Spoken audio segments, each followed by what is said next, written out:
Hey guys, what's going on? Coming at you with a Thursday night video here. So, haven't made a video in a couple days. Kind of been flying low with buying, kind of just cashing up currently.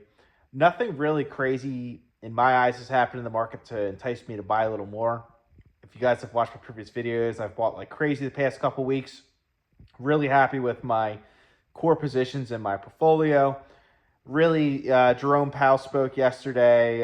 Trump's tweeting on social or Truth Social, just saying basically he's threatening Powell's job, and that's freaking the markets out. He's saying that he's making good talks with some of our NATO partners and stuff like that.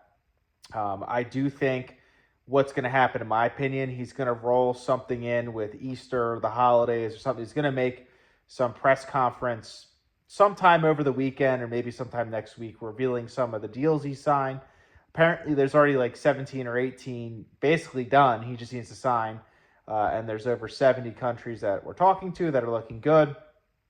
I do think as things get, as supply chains get pressured, just like COVID, and this is self inflicted, you're going to see a lot of damage. It's going to be quick, but it can be reversed very quick.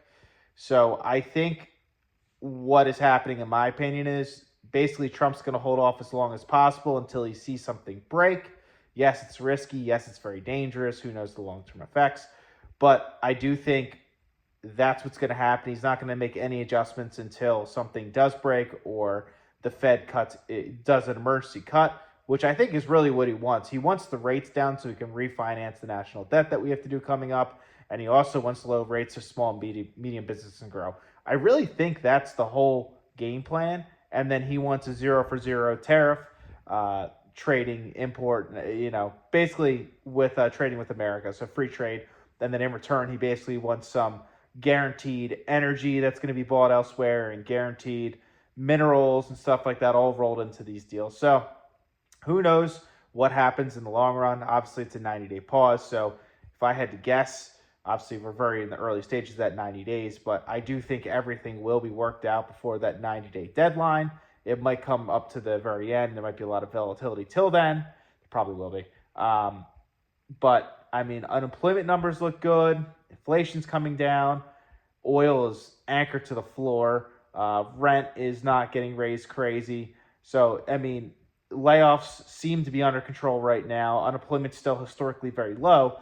So, if you look at all those things, like, yes, the media is freaking people out. Headlines are freaking people out. People are scared because they're looking at the long term effects of what tariffs can do if nothing changes. However, things will change.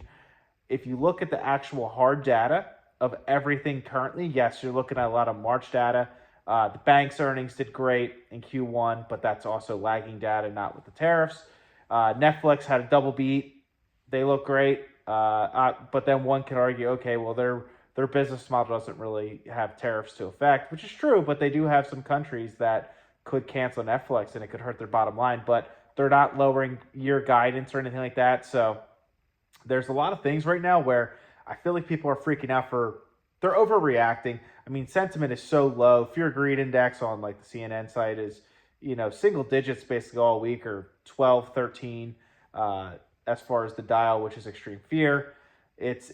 I just think people are panicking. And I think people are panicking because people weren't prepared for it. And yes, a lot bad can happen. But at the same time, this can be this can be reversed with one post or one press conference. So people keep forgetting that, and nobody really knows when that's going to happen, and that's where the fear is. So people also didn't think he'd get this aggressive with tariffs, and he did. So I think that's what freaking people out. They really can't predict it, and people, the market doesn't like unpredictability.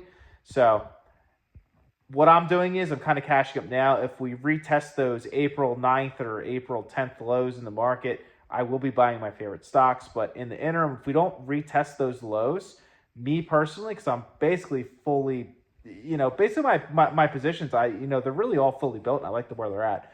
Me personally, I'm just going to kind of just wait. I do have, still 12, 13% in my portfolio in cash, have some reserves elsewhere.